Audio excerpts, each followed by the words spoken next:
the fire extinguisher. Anyone can do it, right? But did you know there are different kinds of extinguishers for different types of fires? And right and wrong ways to handle extinguishers? It's not as simple as you might think. If you've just joined us here at the Industrial Olympics, the fire extinguisher relays are about to begin.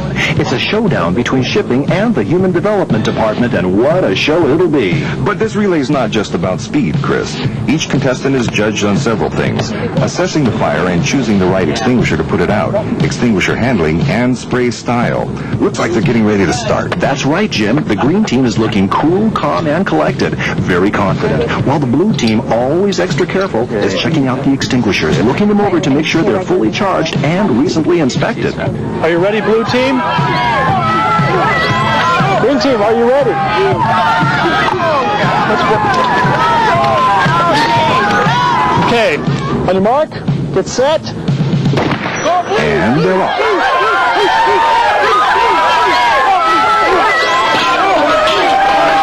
And it's an excellent approach from the blue team. That's the team captain, and she's making short work of that fire. Look at that spraying technique.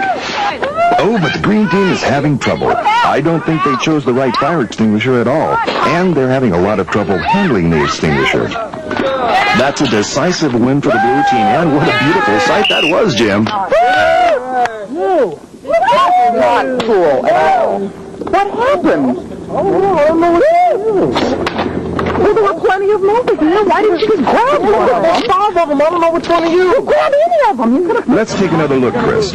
You can see her immediately assessing the fire. She sees that the burning materials are ordinary combustibles, like wood, paper, rubber, or cloth.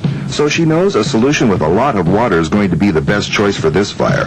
She reaches for a Class A extinguisher because they're specifically designed for this type of fire. Oh, and look at that handling. The fire never knew what hit it. All right, they're set for the next run.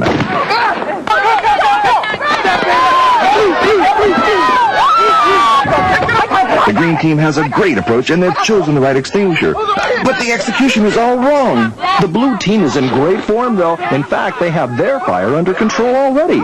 It's a disappointing loss for the green team. They've just got to pull it together if they're going to recover from this pitiful start here today. Chris, it's been a sorry sight, and you can see right here what went wrong. She did make a good approach. She saw it was an electrical fire and chose the Class C extinguisher. Class C extinguishers use a non-conductive extinguishing agent, so electrical current won't go from the fire to the person with the extinguisher. But right here, she's making a critical mistake. She's forgotten to pull the pin. And it's a big disappointment for the green machine. Another part of the response to electrical fires is turning off the power. But this should only be done by trained personnel, because during electrical fires, control panels and conduits may be live. The blue team has a lot to be excited about. This puts them in excellent position going into the third round. Where is the pin? I pulled the nozzle and I got a breaker. It wasn't working. It was broken. I think we need to do it again. These are two strong contenders stepping up to the line. This is certainly the green team's most experienced player. They both make a good approach, size up the fire. They both reach for the Class D extinguisher, which is the right choice for combustible metals. But they hesitate. The blue player looks confused. He's not sure what to do, and he's losing precious seconds in this race. Neither of the players is making any attempt to put out the fire, and the player from the green machine is already headed back to the starting line. And the referee gives the green team a thumbs up. This was an excellent strategy from the green team here, Chris, that really paid off.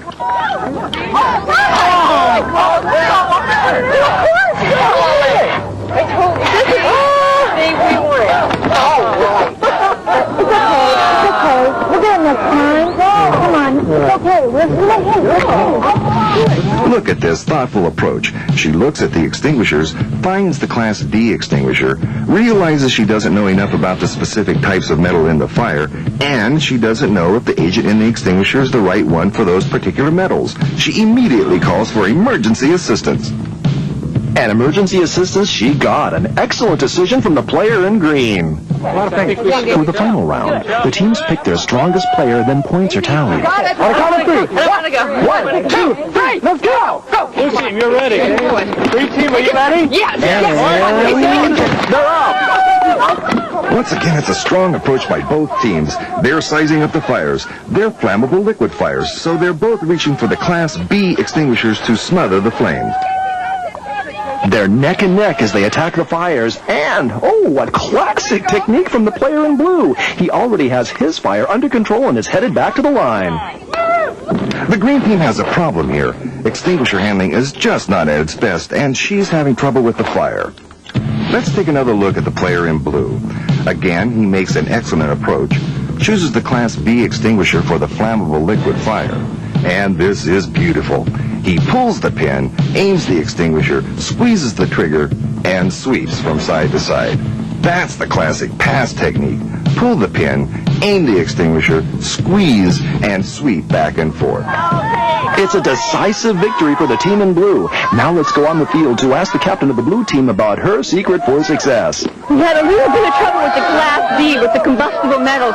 The green team really had us there because you shouldn't ever attack a fire without knowing what you're getting into and making sure you had the right extinguishing agents for that fire. Plus, you have to know how and when to activate your company's emergency plan. Anything else you'd like to add? Portable fire extinguishers like these are really meant to be used on incipient fires. Fires that are just starting up. You have to be trained to use them and know about the hazards of fighting incipient fires. And we do.